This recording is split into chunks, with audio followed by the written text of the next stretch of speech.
All right, we're rolling. Welcome to Get Your News On with Ron, everybody. Lee Camp is here today. I will, of course, bring him in properly as we get the people rolling in here. Once we hit 30, you know that's the magic number. 30 is the magic number. Which they told you it was 3, but they lied to you. Good morning, Andy. Good morning, Karen. Good morning, Long Beach. Good morning, M. Oss. Good to see you. Susan, good morning. Lee Camp, good morning. Or good afternoon. It's afternoon where you are. That's true. I just do the general good morning, and then like people will correct me. They'll be like, it's evening where I'm at, Ron. And I'll be like, oh, yeah, that's time zones. That's a thing. Yeah, but, no, it's where you are is all that matters. Egocentric world. What's up, Frederick? What's up, Jeffrey? What's up, Edwin?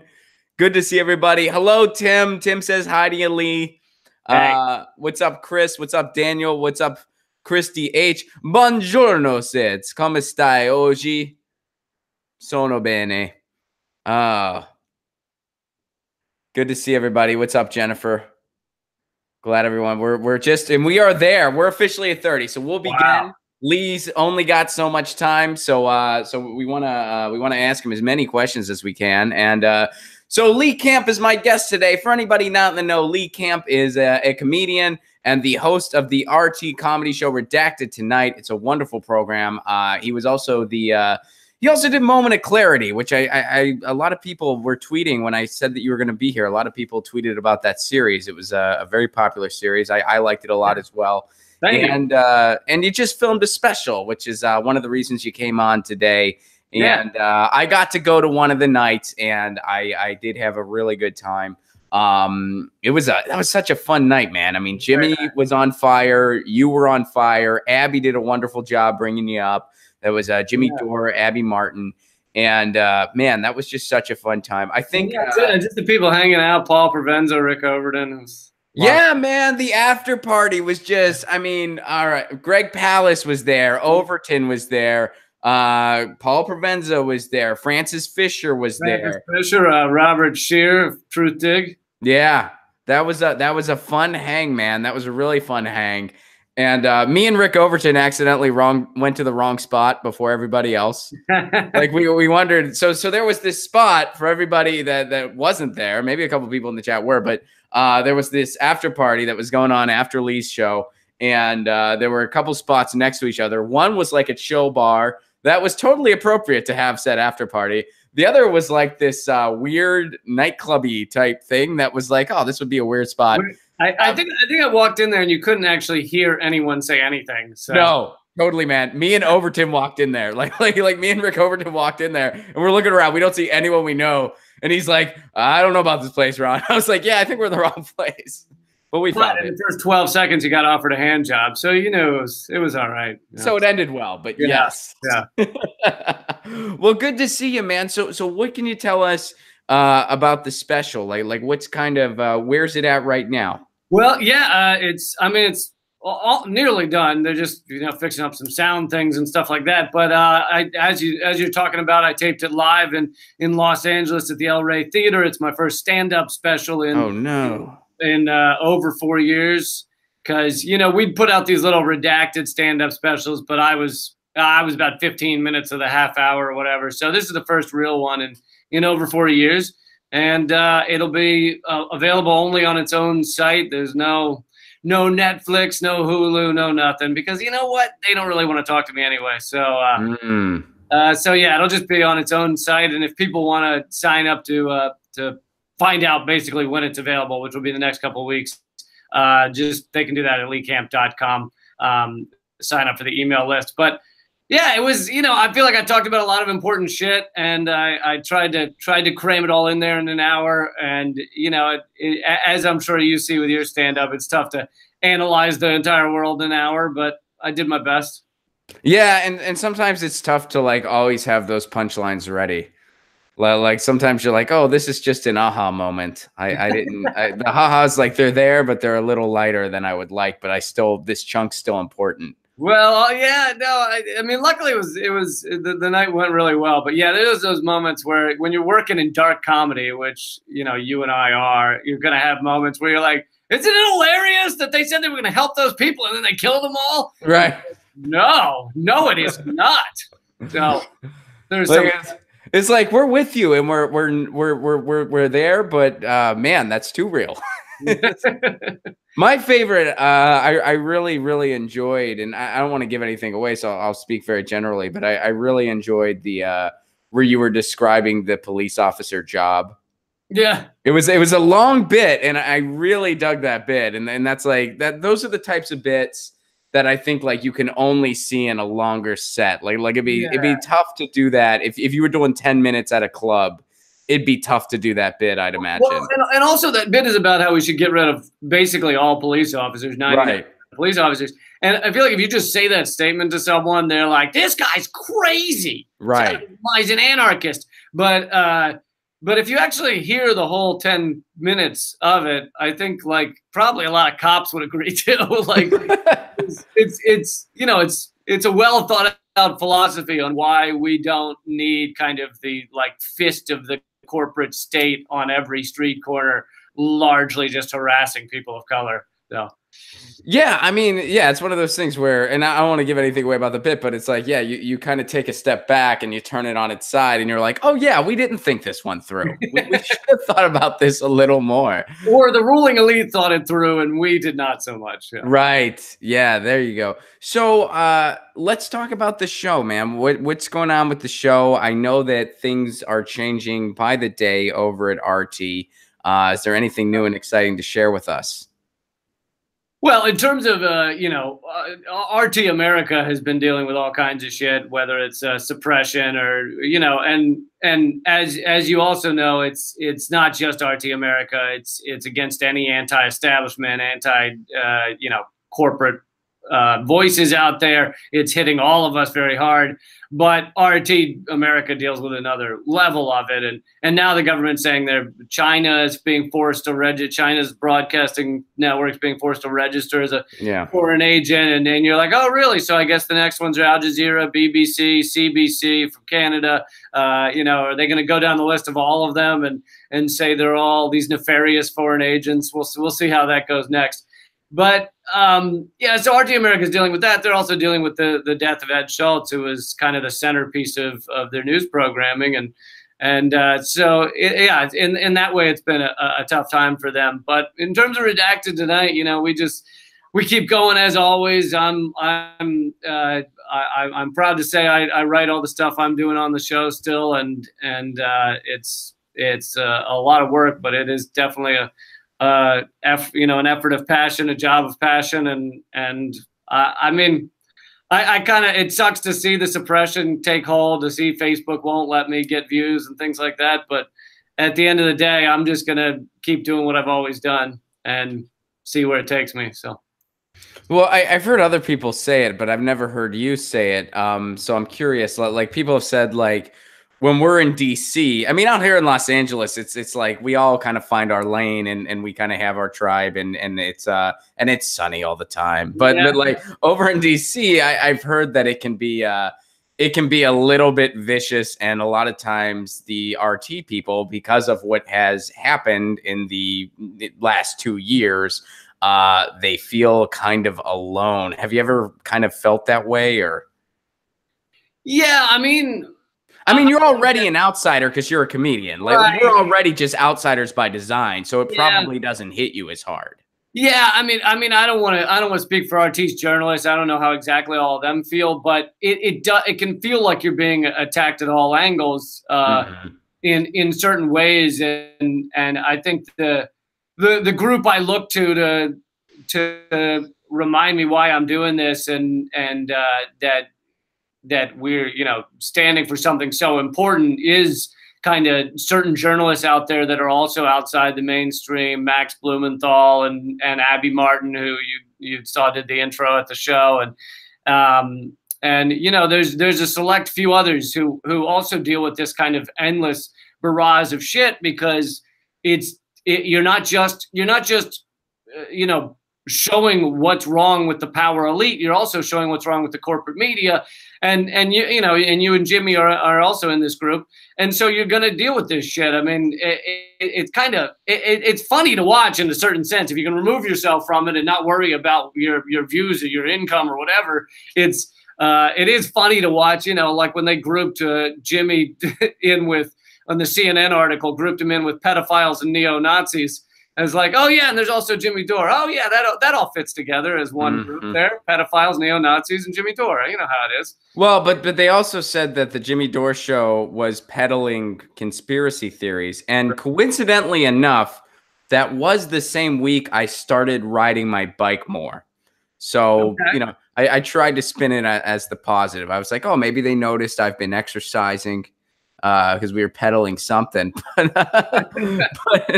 Yeah, and that the whole day of conspiracy theories is funnier than ever, considering Rachel Maddow does a half hour of conspiracy theories every each episode now. So, but when you're doing a conspiracy theory that is establishment approved, you're just unpacking the truth. That's what you're doing. When it's not establishment approved, then you're crazy. Oh, and when you get something blatantly wrong, ridiculously wrong, but it's at the establishment's behalf, you just made a journalistic error. But if you get something wrong and you're not on the establishment behalf, you're fake news now and forever. And pack your bags. Those are the rules. And that's if they ever admit they made a journalistic error, or sometimes they just move on and never mention it again. So. Just move on. And it's like, I mean, I don't see it, like, to any observer that really looks at what's going on, this idea that we're demonizing American bureaus of media outlets, that all of a sudden RT America is some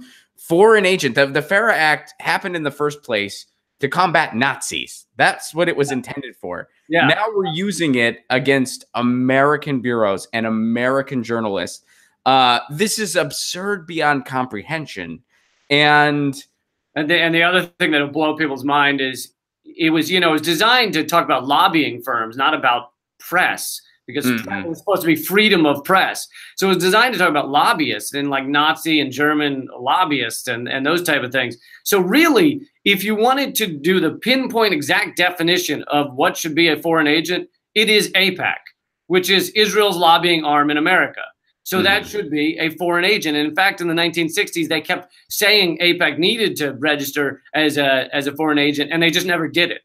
And so now you have the actual foreign agent of AIPAC that is never registering, and now they're going after the press in various other ways. So it means nothing, honestly.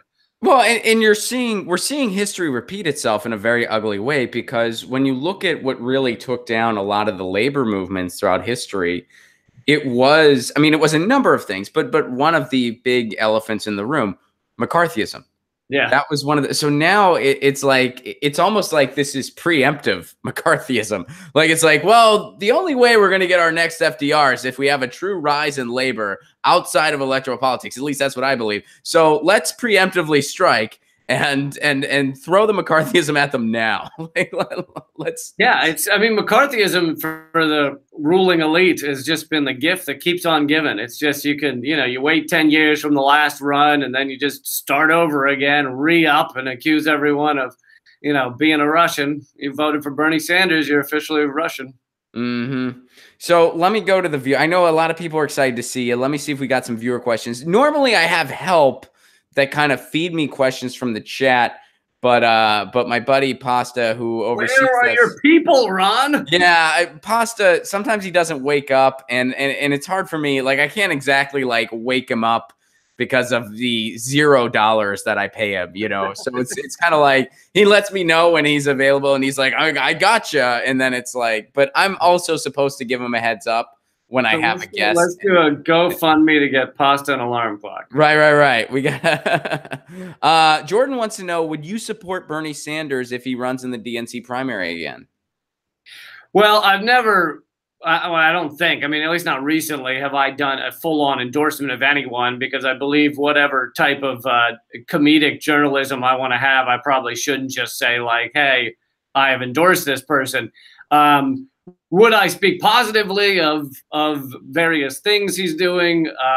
probably a lot of the time, but at the same time, I was critical of Bernie in the last primary. I certainly thought he was about 8 billion times better than Hillary, but his foreign policy is not to die for, and the F-35 stuff is kind of rough, and so I don't, I think anytime you say, like, as a voice on air, to say like this leader, this one person is what everybody needs to do, I think it can get a little sketchy. But so that's why I prefer to talk about ideals.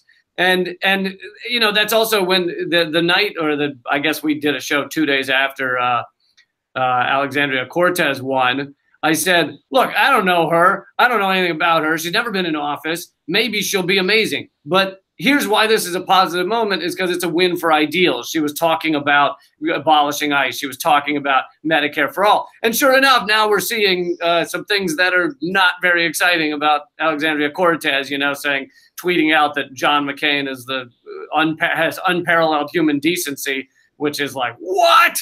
So it's like anytime you put a figurehead as like, this is the most amazing person, you're probably going to get in trouble. So. Yeah, that's fair. All right. So Natural Progressive, thank you very much for your super chat contribution. And this is just a praise here. Thank you, Lee Camp. Love you guys. Also, Jimmy Dore, Tim Black, Jamal Thomas, Graham Elwood, Kyle Kalinske, Mike Figueredo, etc., etc. I don't like to play favorites, but etc. show is to die for. I'm a huge fan of etc. I hope to be as good as etc. Have you ever caught Furthermore's show though? No. When does Furthermore go on? Do they do a live stream? Yeah, and it goes on for like 14 hours. Oh God, I got to check out Furthermore. I'm a big etc. guy, but I'm open to Furthermore. This is a fun one. Daniel wants to know, who is your favorite songwriter or favorite band? Wow. Well, I could be. I could promote myself by saying it's the Voids, and I'll be opening for them this coming Friday and Saturday in Texas and Dallas and Houston. Oh yeah, you're doing something with a band? Yeah, well, I'm doing comedy before the Voids, Julian Casablanca's newer band. Nice. And yeah, I just had Julian on the Redacted interview show last week, and he's been talking more about getting money out of politics and stuff like that. And the Voids have a lot of political songs, so it's pretty cool. So that's pretty great. Outside of that, I don't know. I listen to some older stuff like The Doors, and I like political rap, but I'm certainly. I just have found myself in the past 10 years having a lot less time for listening to much music. So I feel like a bit of an idiot when people bring up popular or even just current music. I that's cool that you're a Doors guy. I too am a Doors guy or Doors person. And I feel like people, I'm pretty into music. I feel like people either love the Doors or hate them. I don't know many people that are in between about the Doors. And I get it how they're not for everyone. I freaking love them, man. And there is a fantastic, if you're ever in town and they're playing, we'll go out. There is a fantastic Doors tribute band here in town in Los Angeles.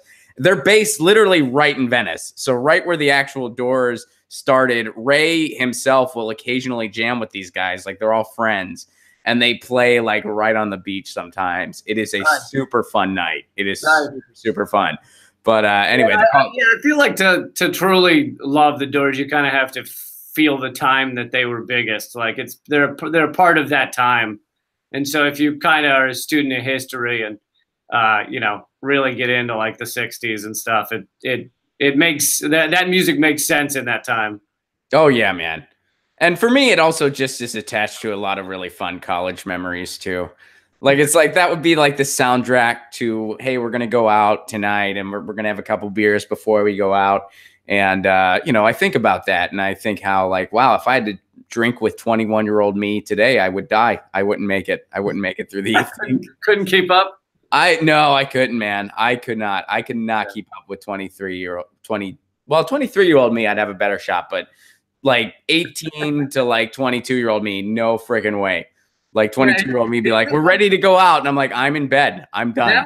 Nowadays, I still enjoy a drink, but nowadays it's like, I'm even hesitant, like, oh, wait, is that I don't know if I can do whiskey and then vodka. I don't know what that'll do to my system. That's too weird. I gotta stick with one thing. Yeah. Evening. This is. It's like you get older and all of a sudden your system's like, we had a beer and whiskey. What is happening? Oh, yeah. Oh, totally, man. I mean, and for me, it's like other things too. Like, well, I had a couple beers. I probably, if I have this slice of pizza, this night's going to go south. I can't mix those things anymore. Right. So I don't want to get, and I'm going to get to more viewer stuff too. But I don't want to get like too comedy insider baseball, man. But I got to ask, so have you done like band stuff before? Because I know for us, like for comedians, that can sometimes be really fun. Sometimes it's the kiss of death. Sometimes it's in between when you mix the comedy and the music. I am about 70% certain I'll just bomb before. How much time do you have to do? Oh, it's only like 10 or 15. And you're just going to have fun. And the other thing is it's a bit of an experiment. So I was like, look, if you want to do it, you can hardly pay me. I'll just, fly me out there and we'll see how it goes. And we'll go from there. Because Julian was so excited that he was like, and what about opening on this time? I'm like, let's see how this is first. See how many different items I get thrown at me, and then we'll kind of go from there. No, it could be, as you're saying, like a comedian opening for a band. If you do like half the number of laughs you're used to, then that's a big success. Yeah, you've killed. Yeah. And famously, like Bill Hicks with a tour and open with the door for the not the Doors, Tool, and they were later after his death. They were at Tool was asked like, how was it? And they were like, oh, we had a blast. He bombed every night. It was a lot of fun. He would go out at festivals with 10,000 people and say to them, hey, I lost my contact lens. Yes. Everyone just look. And he was just happy. He was fucking around. So it was like, if you look at it that way, you can have a good time.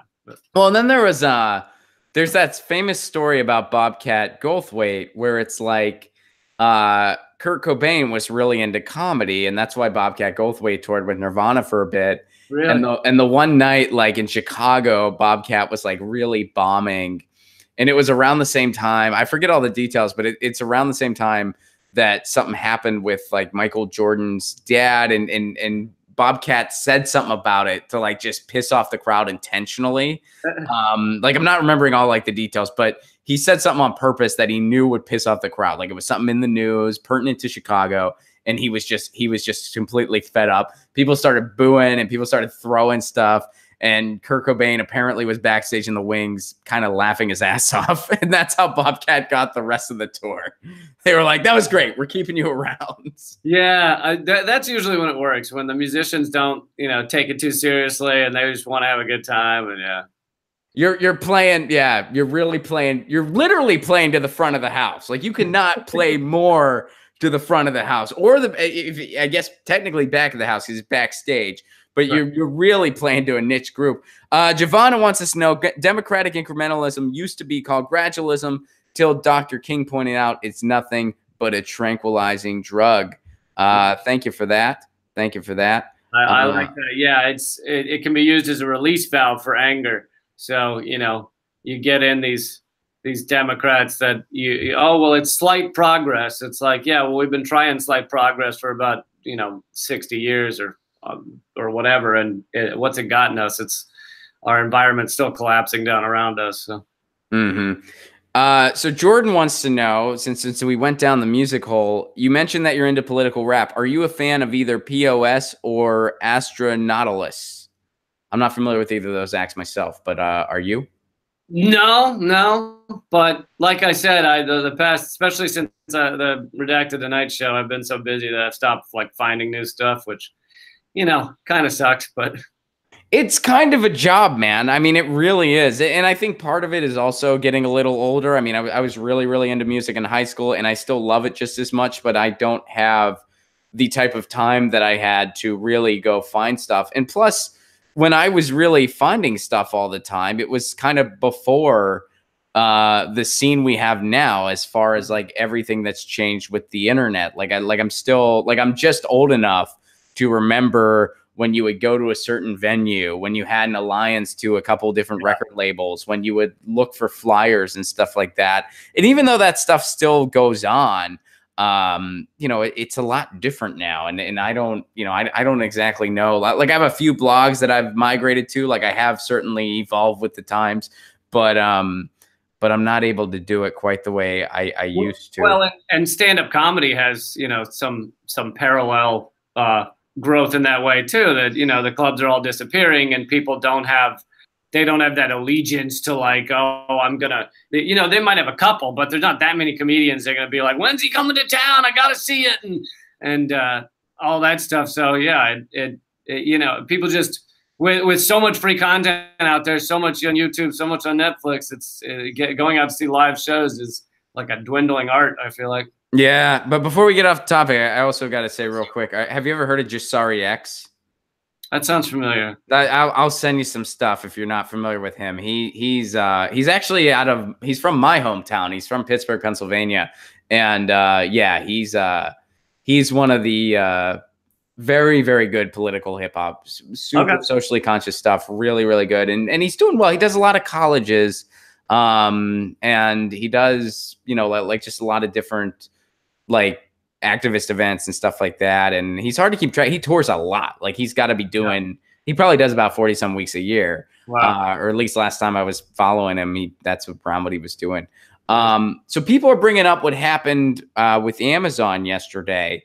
Jeff Bezos. Yeah. Because he is such a kind man. Kind man. Very kind man. He did the $15 an hour thing, which, yes, this is a good thing. But of course, it's just his arm was twisted into doing it. It took a lot of public shaming. It took Bernie Sanders throwing his weight into it. It took the workers. It took independent media. It took shows like Redacted Tonight and the Jimmy Dore Show and all the other shows that would call this guy out on a regular basis.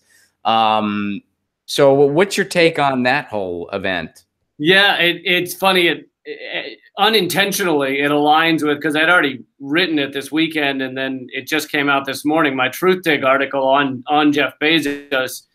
People can check that out over at Truthdig. And it's not about the $15 because that hadn't happened yet. But I think the $15, yes, I celebrate it. Workers should get paid more, but it's also a bit of a Band-Aid on a completely exploitative system. I mean, this is the same company that will continue to push workers until they're collapsing on the floor. You know, they notoriously, I think in 2010, rather than get air conditioning for these massive 17 football field warehouses, that's the size of one warehouse, they would just put ambulances outside the warehouse to cart away employees that would collapse running around the warehouse. And, you know, this is the type of corporation, and this is why they are the most successful, is because they are finding a way to squeeze out the life of every single bit of the process. And they found that you can push human beings to a kind of crazy breaking point if you're really good at it. And that's what they're good at doing. And so my article is really just about the amount of wealth Jeff Bezos now has, over $150 billion. And, you know, I don't remember all the numbers, but I talk about how he could, according to the UN, he could end world hunger for the next 5 years. He could bring clean water to people, the entire world, for the next 15 years, which would save millions upon millions of lives. He could house every homeless person in America for the next 36 years, according to the cheapest apartments available in the US.